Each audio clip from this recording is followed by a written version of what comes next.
आपण बघतोय की सिन्नरमध्ये राष्ट्रवादीनं बहुमत मिळवलं आहे। राष्ट्रवादीला भरपूर सीट मिळाल्या आहेत। आपल्यासोबत कांताबाई आहेत। काय सांगाल, तुम्ही निवडून आलात? प्रभाकरचं सर्व कामे करणं, त्यांचे काय असेल ना त्यांचे ऐकून घेणे आणि नंतर त्यांच्या सर्व काही समस्या सोडवणे। पण आता तुम्ही निवडून आल्यानंतर जनतेला तुमच्याकडनं खूप अपेक्षा आहे। तुम्ही काय ठरवलं की जनतेसाठी तुम्हाला काय करायचंय?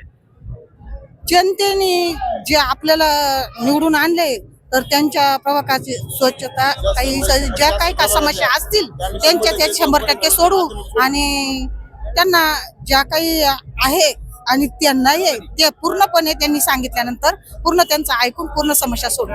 अगदी आपण पाहतोय की राष्ट्रवादीचा प्रत्येक नगरसेवक या ठिकाणी सांगतोय की आता मी जनतेच्या सेवेसाठी उभा राहणार आहे आणि बघूयात की आता नक्कीच जनतेची सेवा या नगरसेवकाच्या माध्यमातून होते का। महासागर न्यूज साठी विकी सह स्वप्नील दुधारे, जुन्नर।